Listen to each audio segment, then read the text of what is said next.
Right.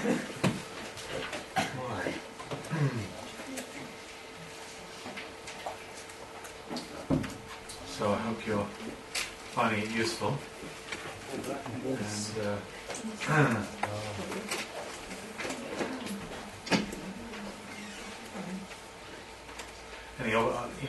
like anything really, the more we can prepare, the more it is easier to receive. So it's great you could make it here these last couple of weekends and take time to help to prepare for Foundation Day. Of course, it would be wonderful if everybody understood what was going on and could all receive the grace of the day, but reality is, of course, most people will not understand. So I think it's it's there, it's available. True parents have fulfilled their responsibility, and that's, we have Adam and Eve. God has Adam and Eve. God has the God of day to the God of night. But of course, that's not the end of the story. Same sort of thing again. God has God's responsibility and is looking for Adam and Eve. But then, of course, once you've got true parents, then true parents are looking for people to be true children. Yeah, true children will be reborn. So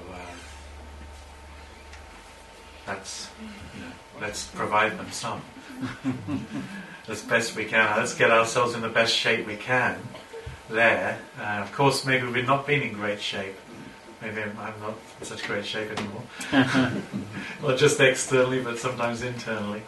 So how can I get myself in better shape? How can I turn my pains and my sorrows and my hurts and my faithless moments into something better, to offer it up before I get there, so that because surely we can change everything.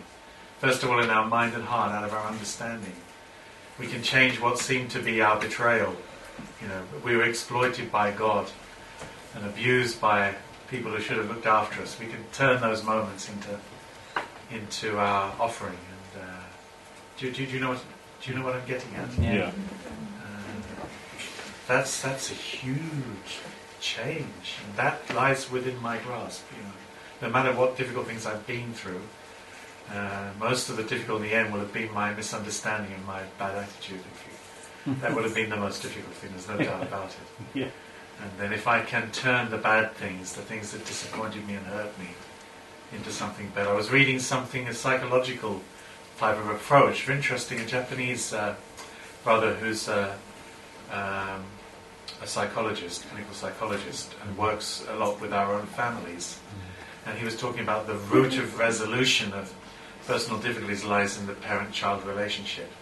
And there was some inkling of that in there, wasn't there, in that last bit about losing God and losing parents, losing our homeland. And if you can sort out, so one thing I was thinking is, that would be a good thing to work on as well. Even that would be a good thing to think about. Think about my parents more charitably. Of course, we all owe a lot to our parents. Father says, you don't have any ownership of yourself because you didn't make anything.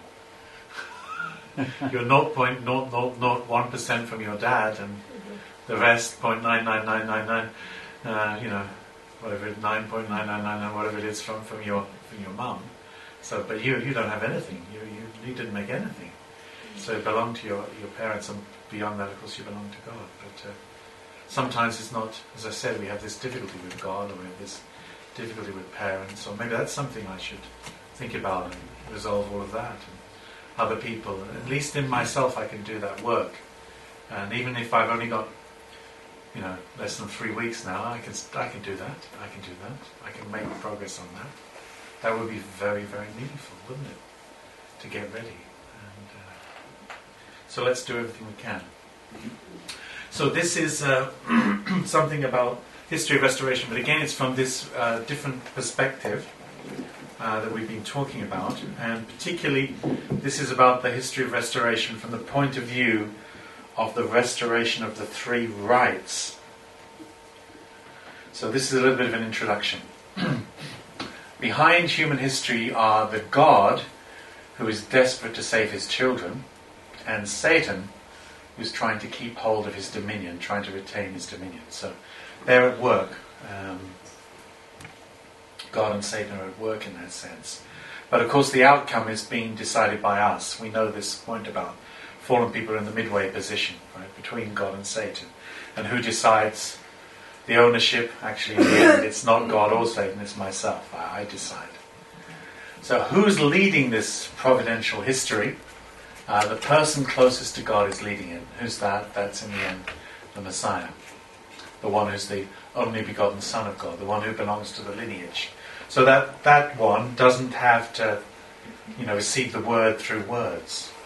That one has this, what Adam had, Jesus had, Father had, completely different status, lineage status. So they're not receiving the explanation like I received it and like we're receiving it together today, through words.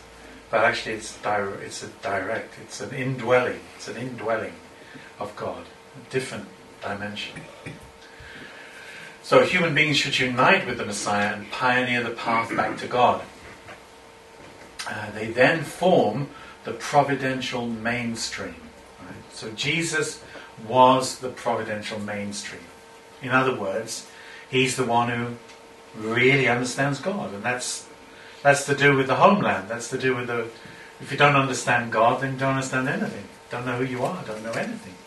So even though Jesus didn't look like the mainstream, definitely didn't look like the mainstream, should have looked like the mainstream if all the preparations had gone correctly, right? He would have been received by what had become the mainstream, because Judaism was the mainstream for the people there, and Israel was the nation. And of course they were a little bit under Roman domination and so on, which maybe wasn't ideal either. But anyhow, if Jesus had been received, then you could have, by the high priests and all the top people, then, as should have surely been, then maybe could have been like mainstream in a sense. But it wasn't actually mainstream. So Christianity, as you know, went through this 400 years of dreadful, dreadful mistreatment and persecution, when they were not the mainstream at all. But they were the mainstream, do you understand? There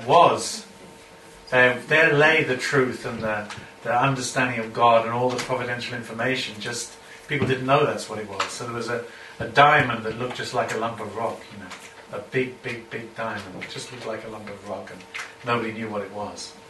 So again, I think that's the meaningfulness of our understanding, how much we can develop our understanding of what Foundation Day is, because it's such an incredible moment. I had a chance to go to a couple of places a few weeks ago. One of them was I went to Albania and I was teaching about Foundation Day. I got so excited because it's just so extraordinary. At last this moment has come. I got so excited. But of course for the vast majority of humanity, the day will come and go and they will know nothing of what's happened. They'll know nothing. But that's up, it is the mainstream. It's just a matter of time. So it took 400 years for Christianity to become the state religion for the Roman Empire, and to start to become such that, the Christian church is a bit in decline, of course, but David's reference to the Archbishop of Canterbury, he is mainstream figure, right? Maybe declining a little bit, but it's the mainstream. So these things we're studying, they are the mainstream, just everybody doesn't know yet. And for them to know, we would need to know. If we don't know, they're less likely to know, right? If we know, there's more chance they'll know. History is not a random, purposeless process with no clear destination. History has a goal. What is the goal? It's a goal of restoration, recovering or regaining everything that was lost as a result of the fall. But in order to do that, there are laws, there are principles by which restoration takes place. Where do they come from? They weren't invented as a different set of principles after the fall. They're the same principles that applied before the fall, which are now applied to this fallen circumstance. So the principles of restoration are based, of course, on the principles of creation. So, as I said, we're going to come at this from a different point of view. Father came at it from a different point of view in these words, which are sort of summarized through these lectures. And this particular point of view is called the formula of restoration from the viewpoint of the three rights So what are the three rights? Anybody know what the three rights are? The right of kingship. That's the final one, right? The right of elder sonship. Elder sonship. And parentship and kingship. This is what Father talks about. Elder sonship, parentship and kingship. So this is not the approach that is employed in the exposition of the divine principle, right? In the exposition of the divine principle, so see there's 3 points there, right? From the viewpoint of the restoration of the three rights, that's the one we're going to study now, right? Then there's from the viewpoint of the principles of restoration. This is in the exposition of divine principle. Foundation to receive the Messiah. Foundation of faith, foundation of substance. That's that one. That's the one we're more familiar with. And then there's another viewpoint which is to do with the 8 vertical and 8 horizontal stages of restoration. You probably heard Father talk about that, right? Also, servant of servants, servant, adopted son. You know, these stages, artistic restoration to get back into the heart of God. So we'll talk a little bit about that, and we'll remember this one because we're very familiar with it, but we're going to focus on this one. And somehow Father expressed that with all these different views, you get a more complete understanding of what's going on. So the way we're going to look at it today will connect back into what we've talked about this morning. So this is the conventional, from the viewpoint of the principles of restoration, diagram. Right? I haven't put all the bits and pieces on because you all know this diagram. So this is the, and this is the formation, growth, completion. Yeah, right.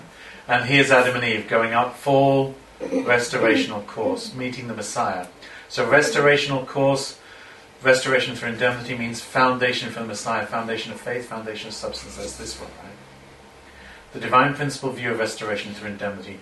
Centering on what? Centering on male central figures. So the whole Old Testament history, the key people in the main look to be men. But in the viewpoint of restoration of the three rights, this shows from the backstage view, so it reveals women are playing a very, very significant role and making a lot of impact on the outcomes, and you have a very, very important part to play in the process. So we'll see women central figures emerging, and we'll find out about restoration of elder daughtership, wow, as well as restoration of elder sonship, right? So this is the sort of overview type of diagram. So of course it looks a little bit complicated, but bit by bit we'll understand it. So we're going to look at this bit first, and then we'll look at this bit, and then we'll look at that bit. So take it in that order. So I didn't sort of create these as building slides, but forget about that bit forget about particularly this bit for the moment. So the formula of restoration from the viewpoint of the restoration of the three rights. So this is the original order that should have existed in the world that God created under God's dominion. The original order of the God-centered family. So, of course, the order starts with God, right? And you all know, of course, that men are superior to women. You know about that, don't you? Yeah. How's that working? Clearly not, right? Clearly not. Because we understood before, God thought of woman first, right? And then made man to fit woman, right? You remember that? Mm-hmm. And also you remember that this one here, we're going to come on to that in a minute, they are rubbish. They should be discarded, right? So let's not misunderstand this. But at the same time, let's understand how the order works, right? Mm-hmm. Because reality is, you know, if you drew the four-position foundation and origin, division, union, you've got God up there, right? You've got subject and object, and you've got union, right? Can you see that? Yeah. So we know that from God, in a sense, God is the subject, right? And then he comes to this object, which is man, or Adam, let's say. And actually, Adam has to be a good object to God, right? But then Adam becomes the subject and to the object position here.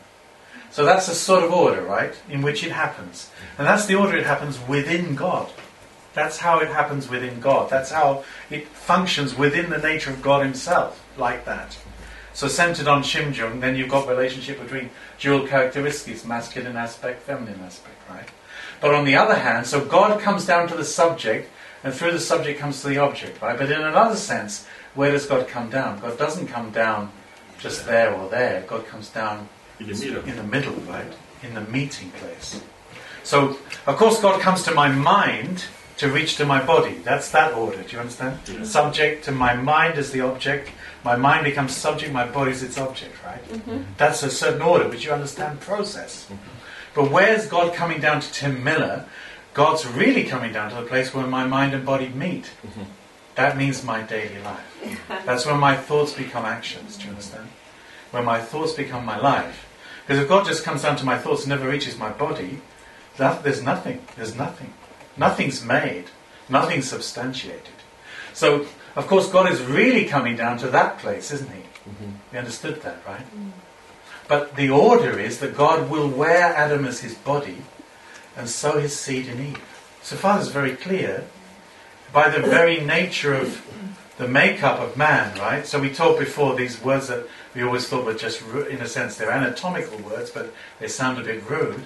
Man's got the penis, right? What does that mean? It means man has the seed, right? So man's sowing the seed. So man is the subject, right? It's clear, man's the subject. But let's not get too excited about that, brothers, and misunderstand what it means. You mean God wants to wear us in order to reach His ultimate, object. That's this precious creation that God started everything off with. That's women. So we're made for the sake of women. God's object partner is actually woman. But that's the order, do you understand? So God wears Adam, sows his seed in Eve, and then of course children are born. So amongst the children, there's an order too. So I've got a big brother. I only have one other sibling. It's my big brother. So of course, he's much closer to God and innately superior to myself. Don't you think so? There's a certain order. It's true. Do you understand? But in the end, everybody's, when Adam and Eve unite and become one, do you think there's a situation of superiority or something? No. Some order? It's not anymore, is it? So. Even Father explains, Father goes to the spirit world, and then Hungjinim already in the spirit world, right? Father's second son who passed away. So then where will they be in front of God in the spirit world? In a sense, Father will be the elder brother and Hungjinim will be the younger brother. But they both relate directly to God, in a sense. Do you understand? Yeah. This type of meaning. So don't misunderstand order here. But what it means is to make something according to the divine principle, there is an order. So hence the emphasis on elder sonship. What does it mean? It means this one is inheriting from God through parents, and then this one should set the example for the whole family.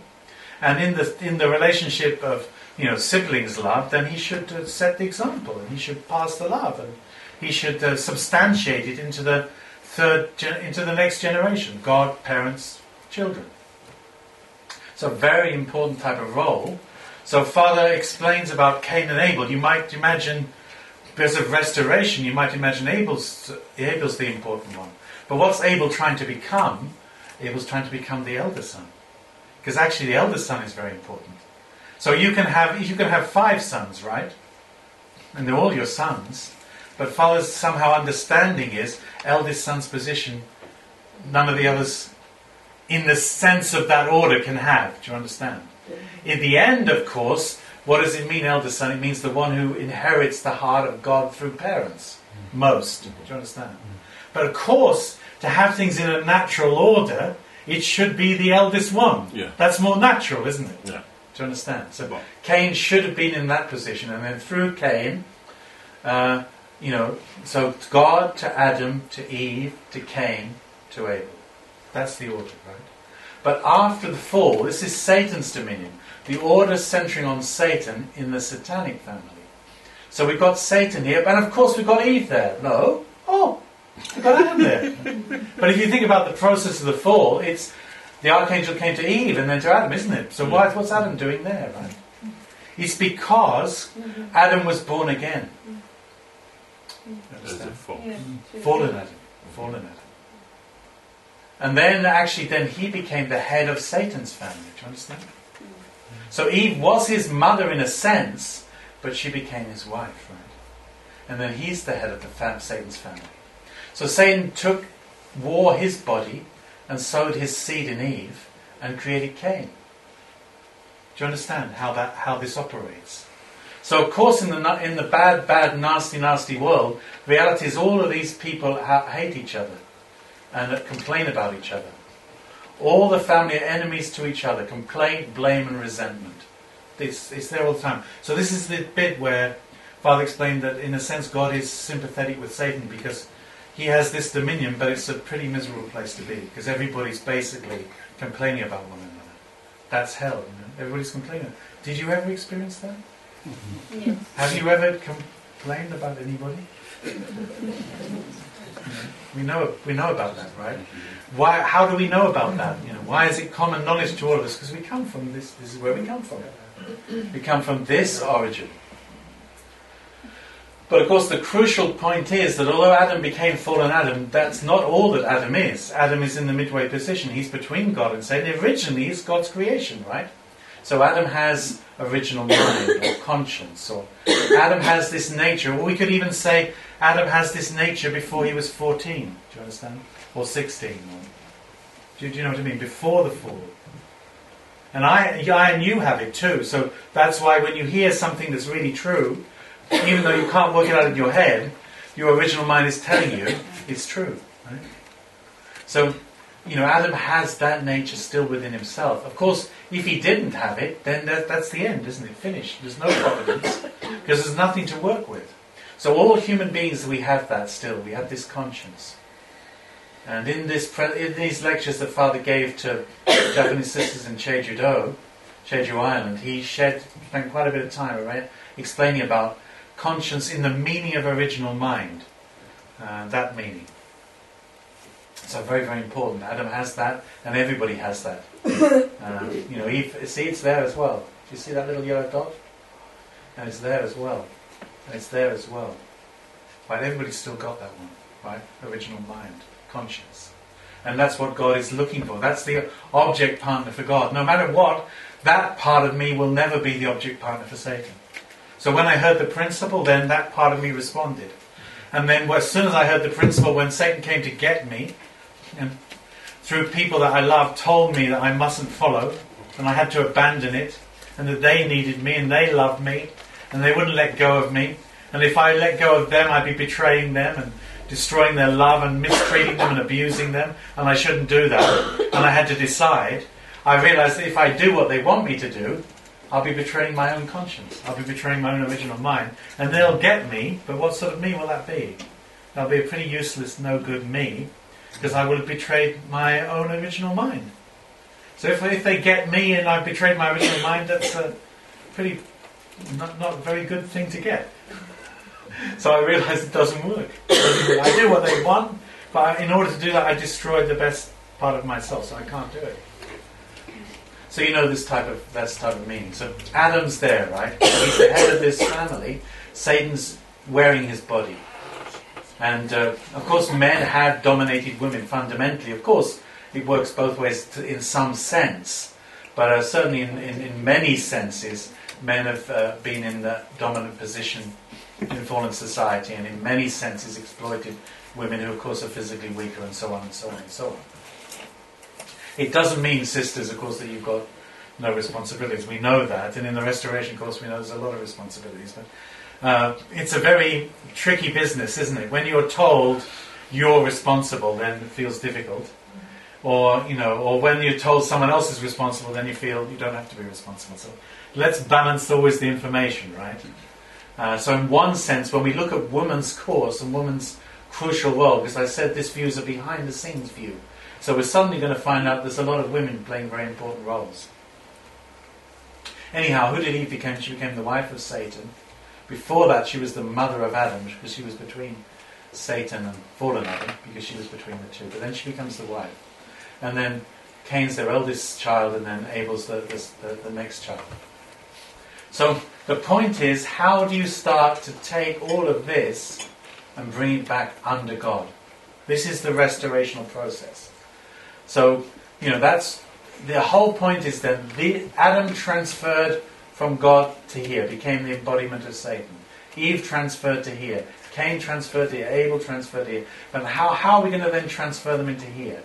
That's what we're going to examine from the point of view of restoration of elder sonship, restoration of parentship, and restoration of kingship, which isn't there yet. So Father explained it like a story. Okay, so in a sense life is a story, isn't it? But in another sense you hear a story and you might think, well, Adam and Eve, Garden of Eden, serpents, apples, what sort of crazy, stupid nonsense is this? So when I tell you this story, it's a very profound meaning, right? So it's not as simple as the story in a sense, but through the story we're trying to catch very, very deep things. So what Father explained is, where does God start to work? What can God do with this, for goodness sake? Well, He can work with this place, right? He can work with the original mind and the conscience. So the way Father described it is, this family is in Satan's house, right? They're all living in Satan's house. They're all complaining, blaming and resenting each other. Adam complains to Eve because she seduced him, and Eve complains to Adam because he didn't look after her. And they complain about their children complain about them, and Cain complains about his younger brother, and Abel complains about his elder brother, and they're all complaining about one another, right? In fact, what Father said is, one reason he in Jeju Island, he brought all these Japanese women was because he had to restore the fact that Adam didn't look after Eve. So he was restoring the fact that Adam didn't look after Eve by investing in that. Anyhow, there's Satan's household. And then what Father explained is that God came to Satan's household. Where did He come to? Father said He came to Satan's tail. Because this is the end of the line, right? It means this is the position most distant from Satan. So he explained that in Satan's family, Abel's the one who's not happy and doesn't feel in the right place and feels a bit, this is not really where I'm from. This is not really where I belong. I'm not comfortable in this, this blaming, resenting, nasty place. Maybe Abel's the one with a bit of idealism or some sort of feeling that means he doesn't feel in the right place. He feels I'm in the wrong place. Do you ever know this feeling people have, oh, that's not really my parents? This type of feeling. This is not really where I come from. I'm not like this. And then Father explained, God came to Abel and whispered to him, you don't really belong to this family. You're not really belonging to these parents. I'm your real parents. I'm your real parents. And the part of Abel, which was his original nature, or was his nature before he was 16 years old, right? That part of him knew it was true. Oh, my goodness me. This is not my family. These are not my parents. And then, weeping and crying and so grateful to meet his real parents, Abel accompanied God and went back to God's house. And when he got back in God's house, he said, now I'm back in my Father's house. I never want to go back to Satan's house ever, ever, ever again. So you understand that feeling. In some way, I think, because many of us here had a conversion experience, you know exactly about that. God came and got you. And something in you responded to God, and you left that nasty, nasty world, and you didn't want to go back there again. But then what Father explained is, after Abel's been in God's house for some time, God comes to Abel and says to him, Abel, do you remember? Back in Satan's house where you came from, there's your brother. And he's my son too. And I want you to go back into Satan's house and bring him back from Satan's house and bring him into my house.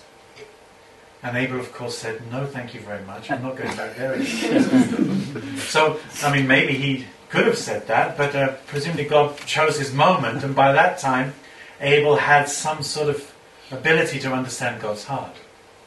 And then he realized it's true. I'm here with God, but my brother is there, and he's under Satan's house. And, God will be happy if I bring him, and I absolutely must go and get him, even though that's the last place I'd like to be.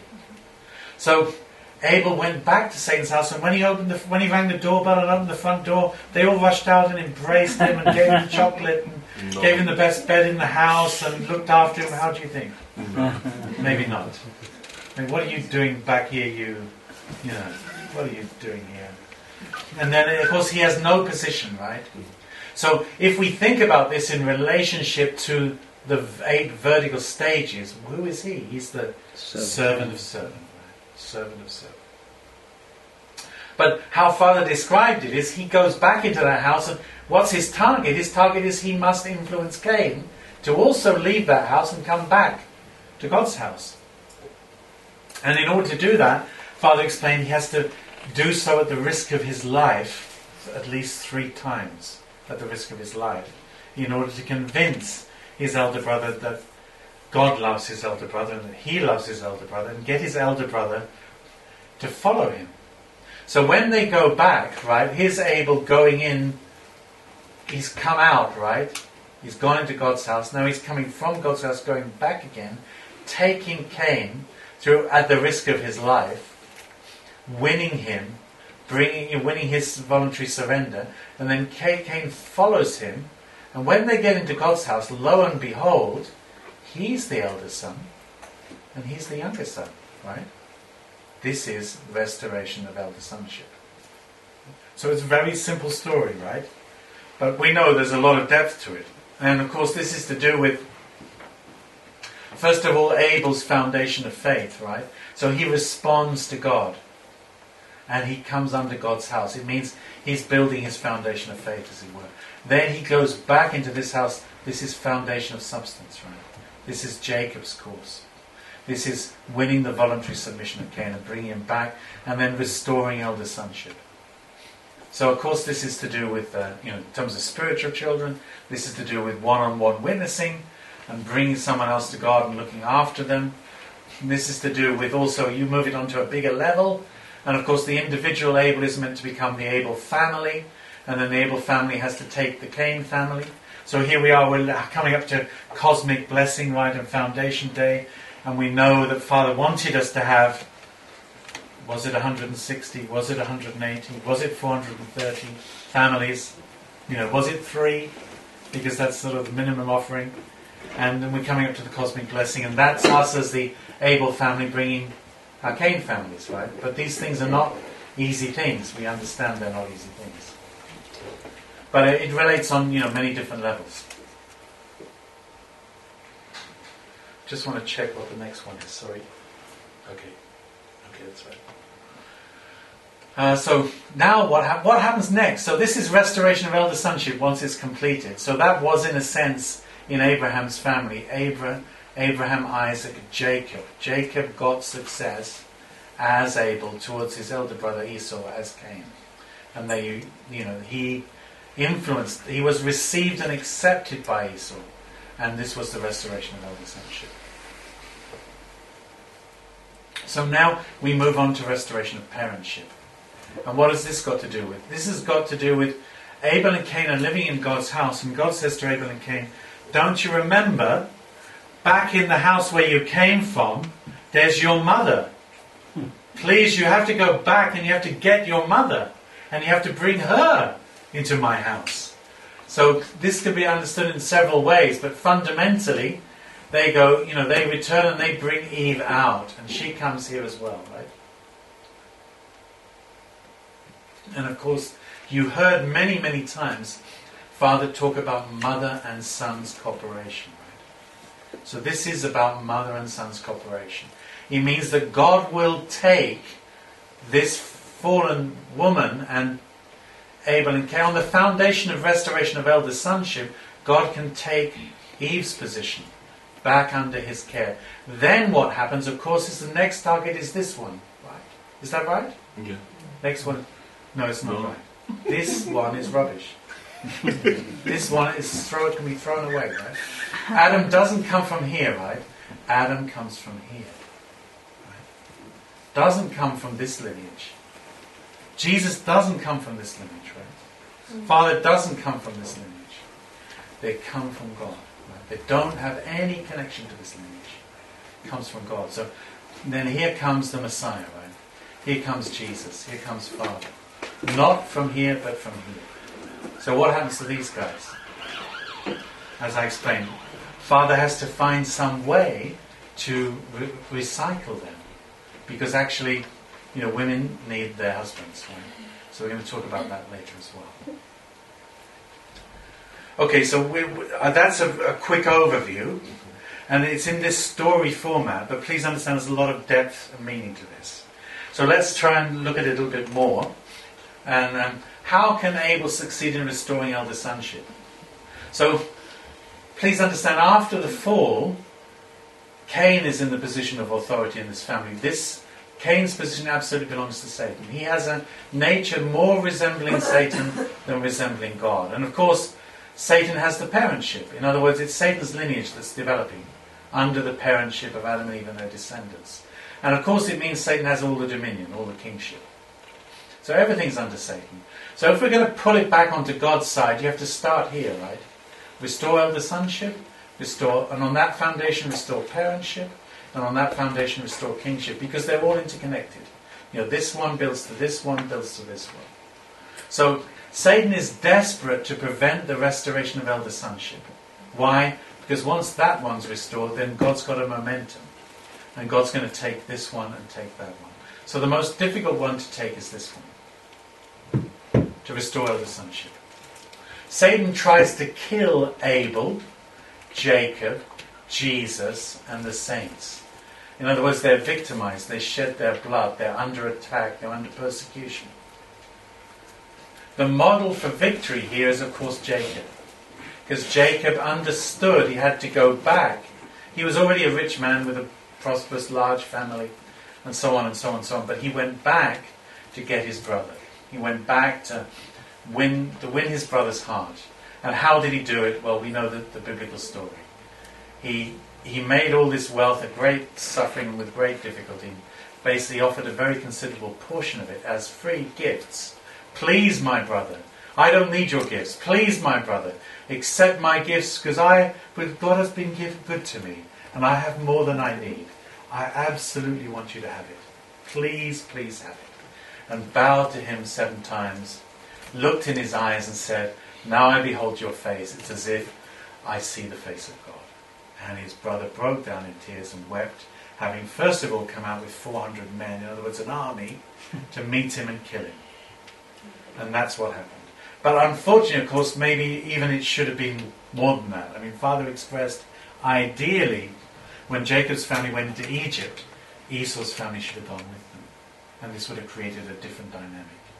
So, there's more to this than even that in God's providence.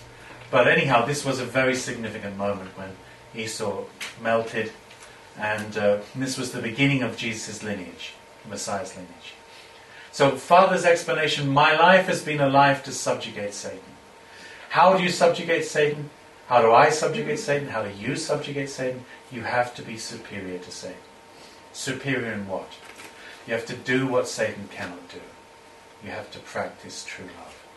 So in other words, when Satan feels lack of love and awkward and God's going to give everything to somebody else, that's the end for him. Loss of trust. Can't do it. So we have to love, when it's difficult to love. So that's a very key moment, isn't it, in our spiritual lives? When I first met the Divine Principle and heard it all, I was like I was walking on the clouds. My feet didn't touch the ground. I was completely, uplifted. And for the first, I don't remember how long it was, but a couple of months, 2 or 3 months, it was like amazing, just amazing. And then it became very, very difficult. I remember before I joined the church, this is personal, but it's just an illustration. You have your own illustrations. I'm not trying to claim I'm the only person with illustrations, but just to remind you of your own, in a sense. Before I joined the church, I was absolutely determined I was going to be a teacher, because I was very, very touched and impressed and moved in my heart by some people who taught me at school. Not all of them, but some of them really, really got to me deeply. And I was very determined I was going to do that. My dad was a chartered accountant. I was very determined I was never going to be a chartered accountant. My dad was not an easy person to relate to other people. A very good man on many levels, but not easy to relate to other people. And, I didn't think it was such a great thing to be dealing with numbers and paper and, much better people. So then I joined the church, and it was really good and very uplifted. And I went to America when Father sent 120 British students to New York and 120 Japanese students to San Francisco, and they met together in the Y camp of the Rockies, and I went with those 120 students, and it was hell. When I went to that, it was a very interesting experience. Anyhow, I won't go into all the details of that. But on the plane on the way back, I was sitting next to the National Lead, and he said to me, Tim, by the way, I seem to recollect you studied, was it economics at university? I've got a mission, and I'm looking for someone to be the accountant for the room. And I think maybe you're the man for the job. And that was interesting, right? Because that's what I said I wouldn't do. But anyhow, I must do. I gave my life to God, so I should do what God asked me to do. So, I got asked to do that job. But actually it was extremely difficult, and I ended up for I don't even remember how long it was, a year or a bit longer. Part of it in Row Lane Farmhouse in the stables, which Tony will remember well, doing the accounts when I didn't really know quite how to do this, and producing accounts for the charity and the company, and it was a nightmare. And anyhow, in the end I completely flunked and couldn't keep going. And anyhow, and it's a long story, but what I'm trying to say is it's very, very important that when you're asked to do the thing that you don't want to do, that you can do it. So I said yes, and I tried to do it, and it wasn't easy, and I couldnn't hold all the responsibility, to be quite honest. I was just too spiritually mature. But anyhow, fortunately they removed me from that, and I went and did something else, and a few years later I was really happy again, and not quite, just feet in the clouds, but really, really happy, leading this fundraising team, and everything was going really great. I was in Birmingham, strangely. And then the phone call came, Tim, we got this problem with the accounts. And we know that you know how to do accounts, because I seem to remember you were doing it all at one point. Can you please come back and help with the accounts? So I came back, and I found the thing they did. They had about 5 or 6 years of accounts, and nobody had kept properly the stock record.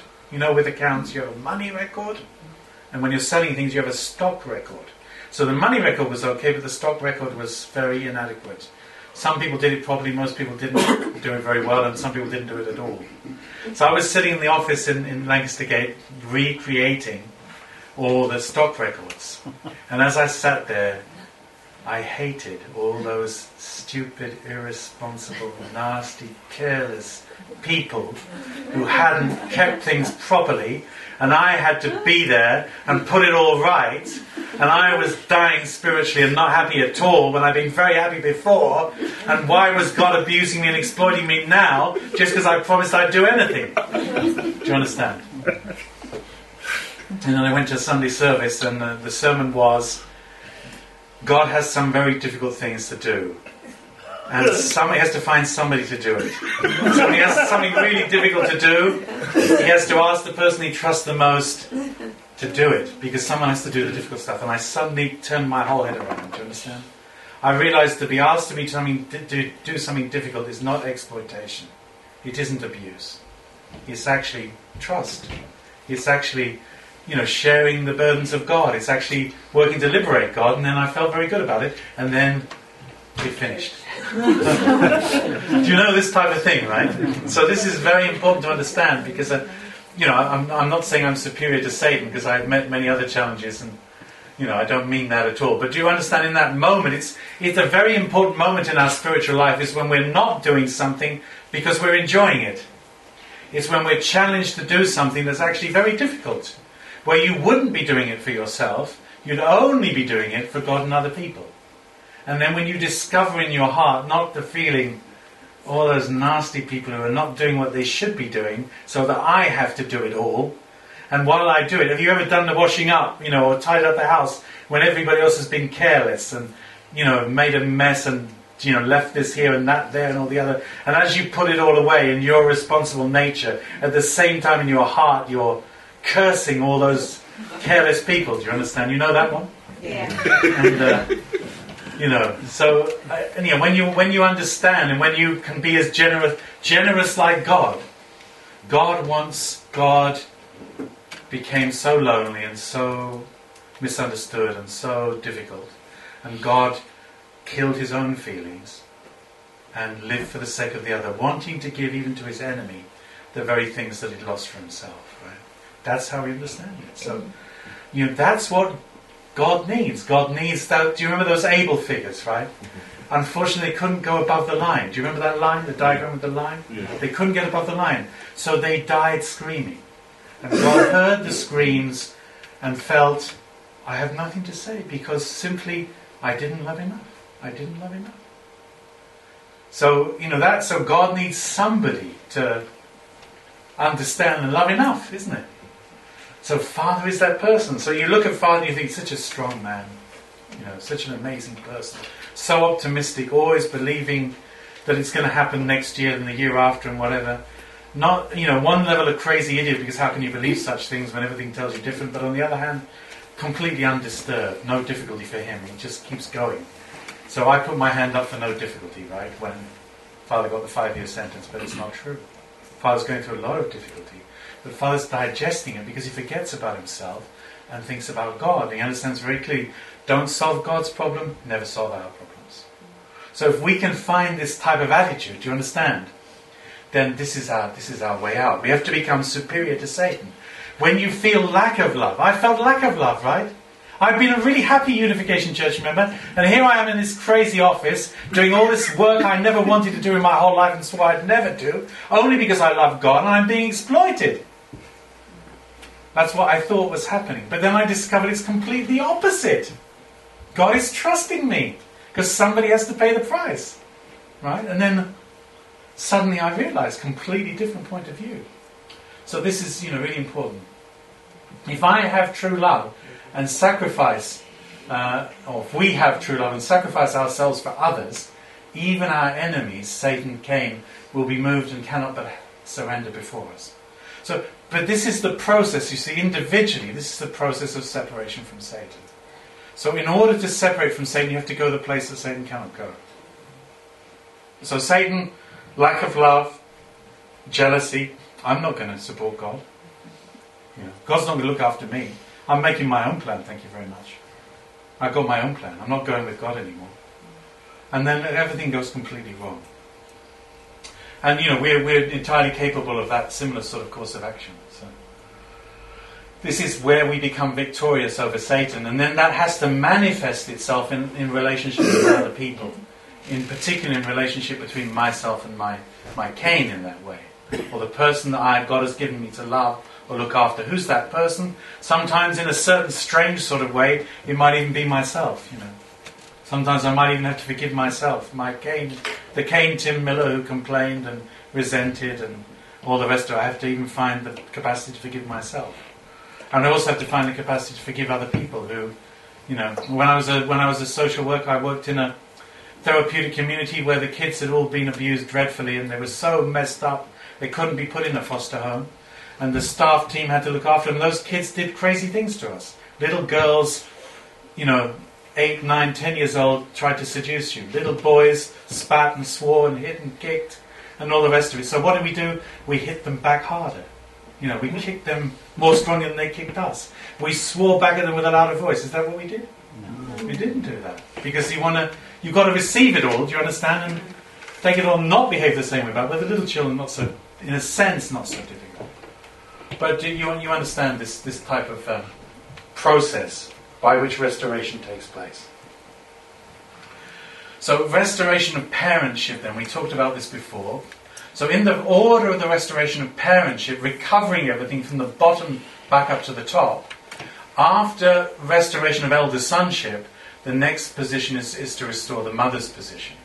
The restoration of Eve, the mother's position. And then after that, the father doesn't come from the satanic world, doesn't come from Satan, it comes from heaven, comes from God. So what's the historical background behind this? We know about, Rebecca, the mother of Jacob and Esau, right?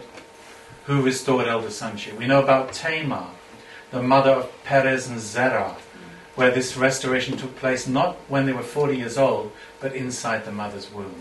And as a result of that, Mary could give birth to Jesus.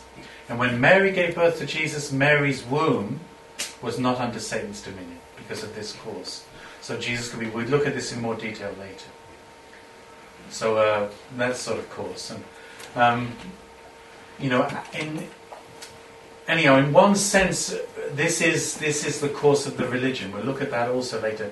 What we call the religion that gives birth to the Messiah, and the religion also that provides the bride for the Messiah. So do you understand? In a sense, the religion is here, giving birth to the Messiah. In a sense, the religion is also here, providing a wife. Did you understand how that's similar? Do you remember what that was? That's Eve, right? Yeah. She's the mother of fallen Adam, but then she's the wife of fallen Adam, right? So the religion has to give birth to the Messiah, because the culmination of the religion is the womb that can give birth to the person who doesn't have anything to do with Satan. But then that same heart that made that place has to make the wife, right? So this is to do also with True Mother's cause, right? So Judaism was the bride religion to prepare for, the foundation for, and then provide the woman who could give birth. And in that tradition of the bride religion, this is this incredible attitude of absolute, dedication. What's this sort of dedication? It's the people who understand, I can't have a wife, I can't have a husband, I can't have children, I can't have property, I must be obedient. This is the course of religion. Not just Christianity, but in Judeo-Christianity, particularly in Christianity, of course, we have monks and nuns. And we have them in other religions as well. So Judaism was the bride religion, lost its position. Christianity became the bride religion, lost its position. HSA, UWC, or Unification Church, became the bride religion. And then even providentially from 1992, Women's Federation around True Mother became the bride religion. In other words, mother had to give birth to father. In what sense? Father had to give birth to mother, right? In one sense. But also mother had to give birth to father. What does it mean? It means mother from 1992 started to proclaim father. And went all over the world speaking to us, proclaiming father. It means father had to appear on the world scene because of mother. Do you understand? Something like that. So this connects to mother and son's cooperation. So on one level we understand the two sons, Cain and Abel, they go back into the house and they get mum. And they bring her out. We can explain it also from some other perspectives in a moment. But once that foundation is there, it means God can send the Messiah.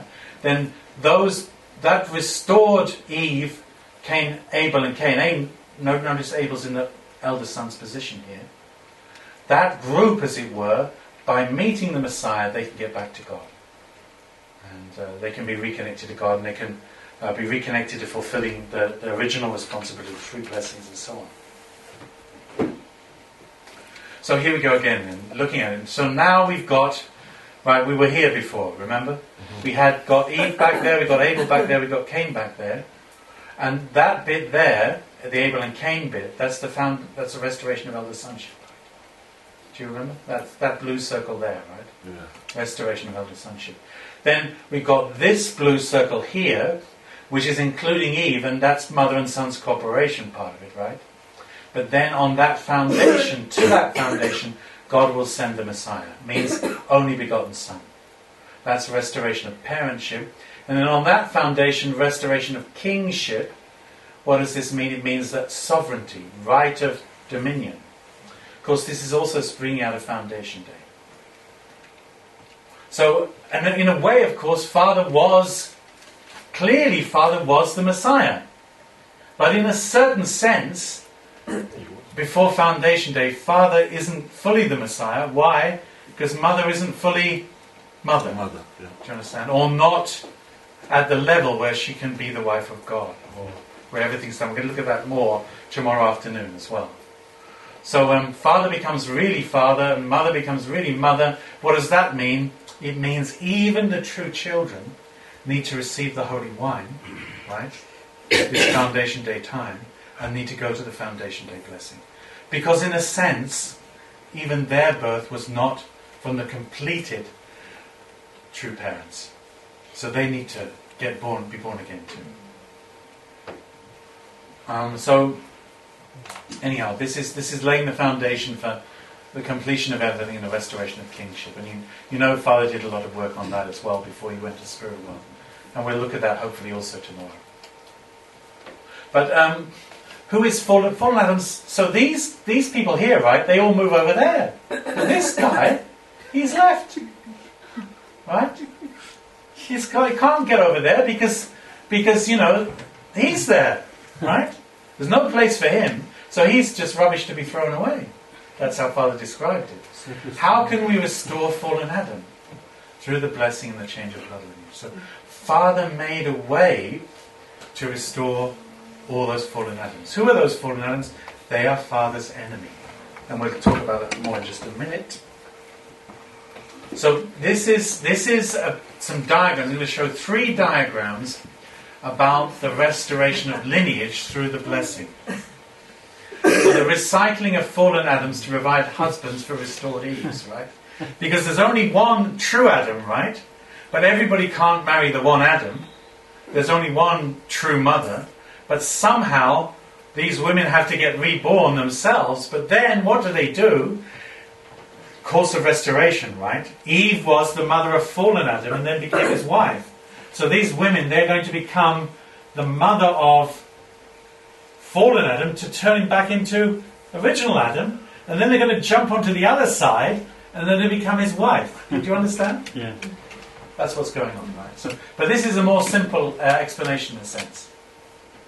There's a little bit more detailed one in a moment. So here's Satan, here's fallen Adam, and then fallen Adam became an archangel, right? What does that mean? It means he doesn't have any right to have children. He doesn't have any right to have property. He's an archangel, not a human being. But then you've got evil archangels and you've got good archangels. How do you become a good archangel? Well, you need to go a certain course. What's this course? This is the course of restoration through indemnity. This is the religious life. This is the course of self-denial. So you know that 3-stage diagram, right? 1, formation stage, growth stage, completion stage. Adam and Eve growing up, top of the growth stage, fall. Restoration, get back up to the top of the growth stage, receive the Messiah, right? That restorational course from before, out of the principle, before the formation stage, back up to the top of the growth stage, that's this one, right? Foundation of faith, foundation of substance. What does that mean? It means it starts with repentance, right? There's no way to get back to the top of the growth stage if you think you're all right, is there? Because if basically, what's the problem with the world? I mean, what's the problem with my family? It's clear. It's my blinking wife. It's blinding me obvious. Can't you all see that? I know it every day. And it might even be my children too, and it's probably also my parents. And it's maybe the government. But it's damn well nothing to do with me. I'm the guy who's bearing all the difficulty of all these other people who are not a good wife, not good parents, not good children, and a lousy government. Nothing to do with me. Then where's the course back? There's no course back, right?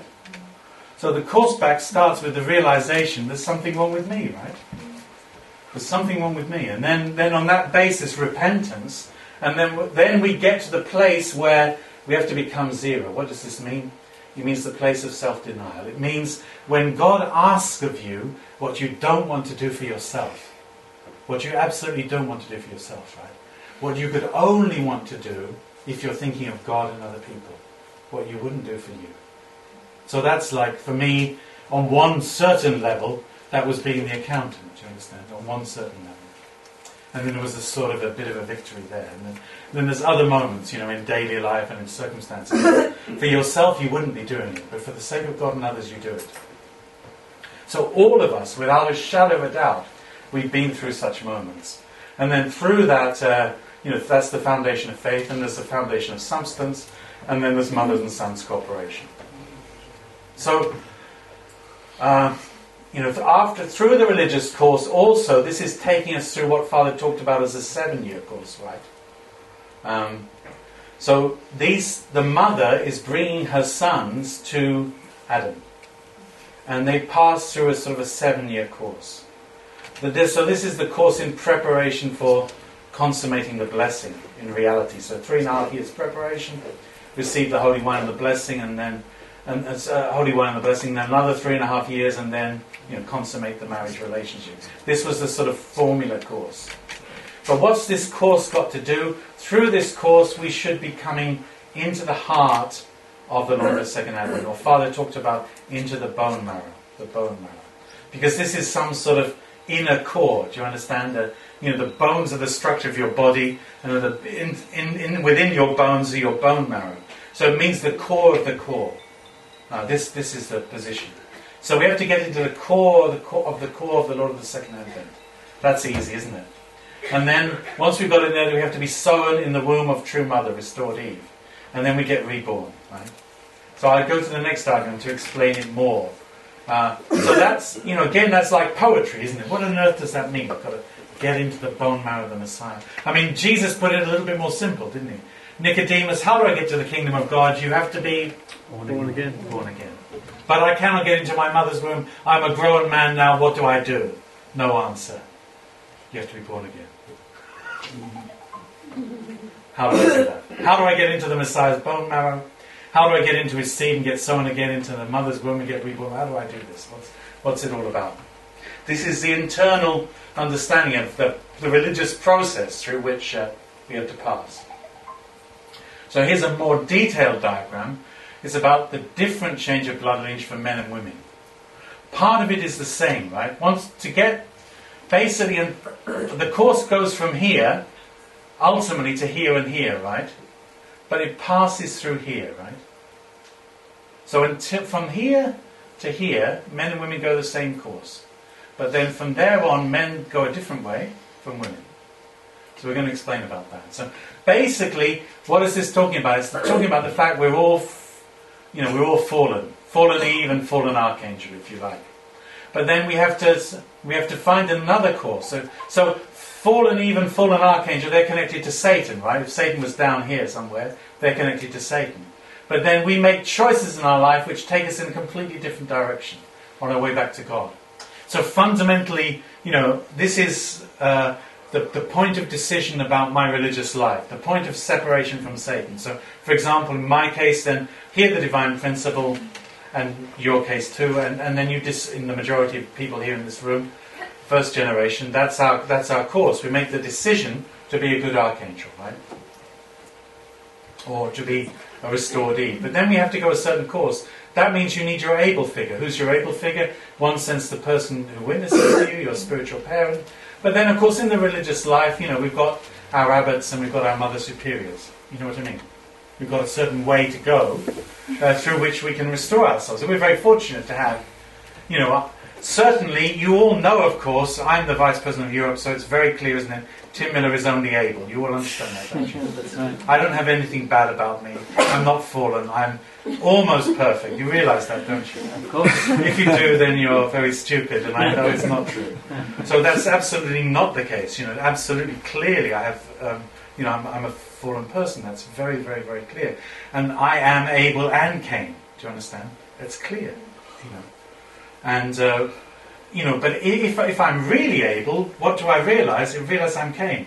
Do you know what I mean? That sounds tautological, doesn't it? That sounds totally paradoxical. If I'm really able, I know I'm Cain. So everybody in the room who's a saint, put your hand up. Come on now.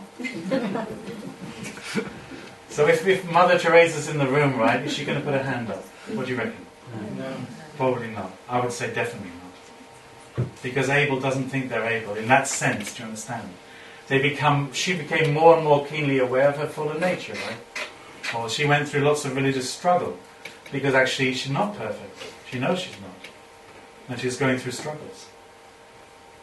But anyhow, you recognize this dynamic through which you get deeply into the religion by being willing to be obedient, by being willing to learn from somebody else, by repenting, by looking for the person whom you can get closer to God. And ultimately, what is that? That is, this, in a sense, the religion, which is like the mother. It's like the bride religion, or maybe before the bride religion, because there's the bride, it's the religion that's going to give birth to the Messiah. It's the religion that's ready to pay the price so the Messiah can be born. That's the course I need to pass through. So, you think about religious people who are longing for the Messiah to come, or longing for the betrayer to come, or longing for the Mahdi to come, or longing for, the true man to come, or whatever it is. They're basically making a huge amount of effort. So think about Father's time, right? So where's the mother religion in Father's time? It's Christianity, right? But closer to Father. Who is it? Which grouping is it, for example?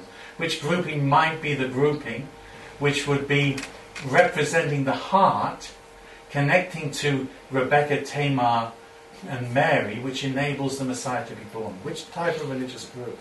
For example, the Inside Belly Church. You know about that church, right? That's the type of, what did they do? They made all the meals for Jesus. They made all the clothes for Jesus to repent that he was so desperately mistreated. And then once they finished it all, and they thought they'd done it all, and it was very, very difficult to do, very expensive, very demanding, occupying all their time and all their lives, they suddenly got this direction to start again. What does it mean? It means the Messiah's born again, fundamentally. And they do it all again. So they're paying such an incredible price, right, to meet the Messiah. Paying such an incredible price. On a national level, they're making some sort of foundation so the Messiah could come. So that was one of the very prepared spiritual groups. So mother came from that origin, isn't it? Because mother's mother connected to that group, for example. Do you understand? But the point is, so through this connection as Cain towards Abel, going the course of restoration, going the course of removing my fallen nature, going the course of humbling myself and obedience to God, and going through the heart and core of the religion, and the words the religion teaches, I need to get myself into the bone marrow of the Lord of the Second Advent. So how you get into the bone marrow of the Lord of the Second Advent? Fundamentally through Father's words. Of course, not just the words, do you understand? But through listening to the words, something that you realize, and then your prayer, and then your action, and then your life of self-denial, and then your dedication to God, then your determination to liberate God, then the fact that you feel miserable and wish you weren't there in the first place, and then you realize, oh no, forget myself and love God, and you go through some incredible barrier and course.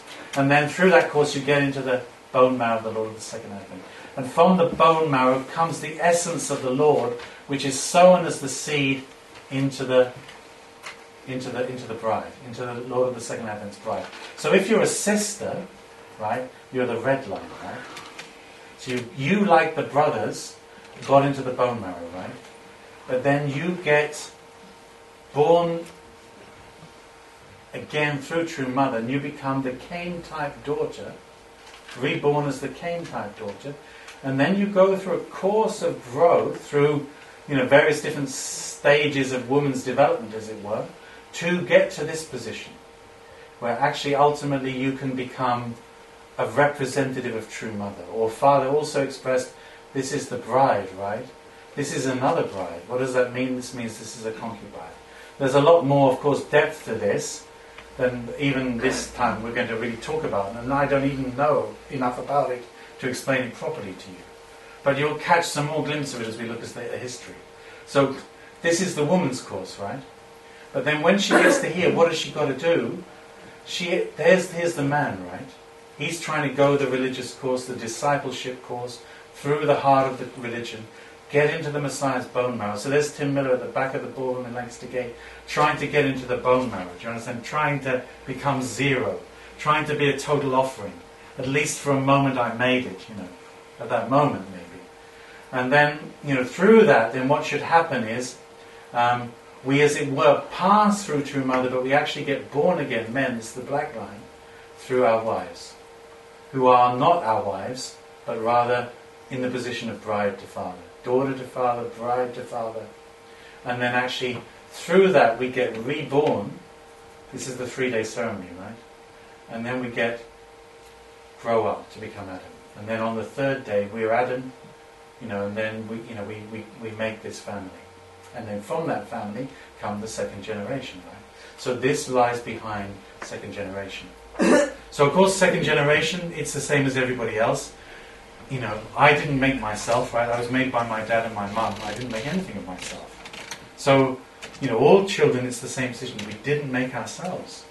We're coming from this background, right? We owe everything to this background. And if our parents somehow connected to this background, what does it mean? It means we owe everything to the Christian saints and sages, or the Buddhist saints and sages, whatever background we come from. We owe everything to all that history that made us. It's consummated in us. So in the restoration chapter about restorational history, it's got this section, right? History of restoration and I. And it explains, what do I realize through studying the history? I realize I'm the fruit of the history. And the history isn't finished. It's my responsibility to take on the history and finish the history. This sort of understanding. Oh, blimey! Where am I supposed to finish? Hang on. All right. Okay. Oh, we're right then. Good. Totally gone over there. So anyhow, can you catch something? You know what this is all about. So second generation are here, and of course not just second generation. And there'll be many generations, and then the more generations. You know, if things go as God intends, the more and more purified, the more and more things get resolved. But always we have to remember our background, right? Without our background, how do we know who we are? How do we know the expensiveness with which we were made? How can we be true to the lineage if we don't know what it is? There's a spiritual lineage. All this stuff here, this is all the historical religious background. Do you understand? And then this is from the Lord into this era. But all of this is that other background before there could be a Lord. You know, to make it possible for the Lord to be there. We're coming out of all of that background. Another view, and this is another interesting view, right? So here we have Father's family, the Lord of the Second Advent's family, Messiah's family, right? Messiah's family, or the Abel family. And here we have the blessed families, the Cain family, blessed families, our families, right? And it's expressing again something about the linkage between these two families. So here's the women in the history. If you want to look at it historically, you can say here's Rebecca, or here's Tamar, and here's Mary, right? I mean, of course, that would be Jesus there, then, right? There's a background of the sacrifice of the bride religion. You know, first of all, has to make the mother that can give birth to the Lord of the Second Advent, and then has to provide the bride. In a sense, this heart is coming from here, and is here too. Can you catch that sort of meaning? I'm talking about heart, do you understand? So, who is mother? Mother is the person who's the consummation of all that incredible heart in the human history. Like the Inside Belly Church was the culmination of it all. All that Christian history, all the saints and martyrs and people who long for the Christ. And then out of that Father is born, and then Mother is also offered as the fulfillment of that religion. And then from Father and Mother are born the able children, that's to say their physical children, true children, and their spiritual children, us. And then the spiritual children, of course, it's like this. There's God, there's true parents, there's the blessed wife, there's the woman through whom I get reborn, if it's me, right?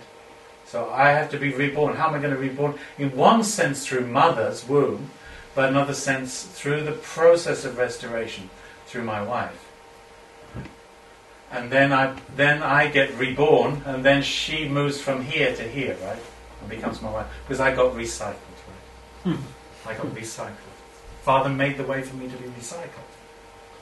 And then, of course, we have our children, physical children, but also we should have a foundation of spiritual children, like Father, because we have Father's course, right?